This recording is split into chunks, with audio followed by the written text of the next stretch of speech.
السلام عليكم غزالات، كيف راكم؟ كنتمنى تكونوا كاملين بخير وعلى خير وانتم كتستقبلوا هذا فصل الشتاء هذا. كنتمنى انكم تكونوا مستعدين ليه مزيان.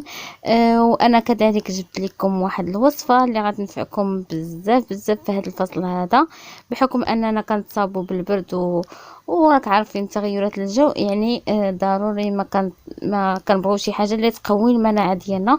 وكيف كتشوفوا معايا الشريحه اولا التين، يعني اللي المنافع ديالو كثيره كثيره كثيره بزاف وكلكم كتعرفوها، واصلا مذكور في القران الكريم. يعني واحد الوصفه اللي هي رائعه جدا. كيف كتشوفوا معايا التين انا شديته وغسلته.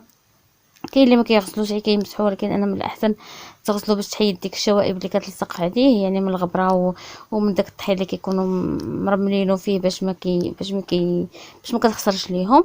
وغادي نستعمل كيف كتشوفوا معايا الشريحه زيت الزيتون او زيت البلديه، وواحد الراس ديال الثومه، يعني راس كامل الثومه الحمراء كامله غادي نستعملوها في هاد الكميه هذه. تقريبا انا درت نص كيلو، تقدروا ديروا رباعه، تقدروا ديروا كيلو، المهم على حساب. واحد الكاس ديال الماء، هاد الكاس ديال الماء هو اللي غادي نطيبوا فيه هاد الشريحه او التين ديالنا.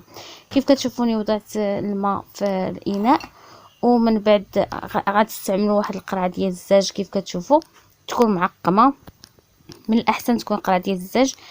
وهنايا كنشد كل حبه ديال الشريحه كنقسمها على جوج، ومن طبيعه الحال كنحيد داك الراس اللي كيكون قاصح، باش ملي كناكلوا فيها ما يخسرش لينا المذاق. هانتوما كتشوفوا معايا داك الراس هو هذا اللي كيكون قاصح، هو كيف كتشوفوا هو باين، هذاك هو اللي كنحيدوه.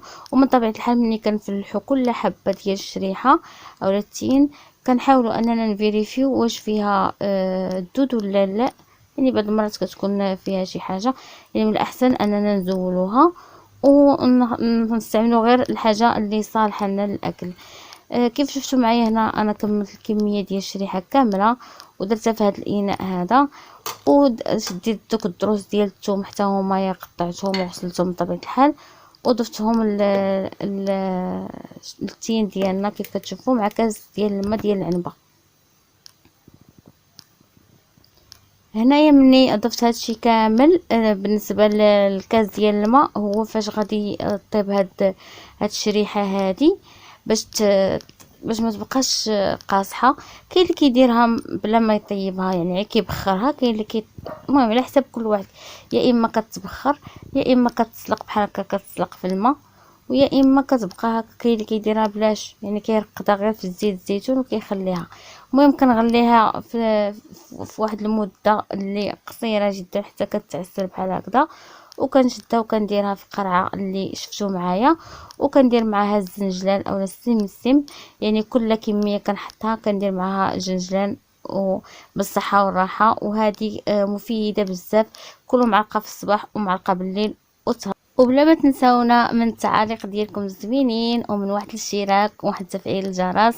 وخليت لكم الراحه وان شاء الله بالصحه والعافيه هاد الوصفه هذه. تهلاو في راسكم.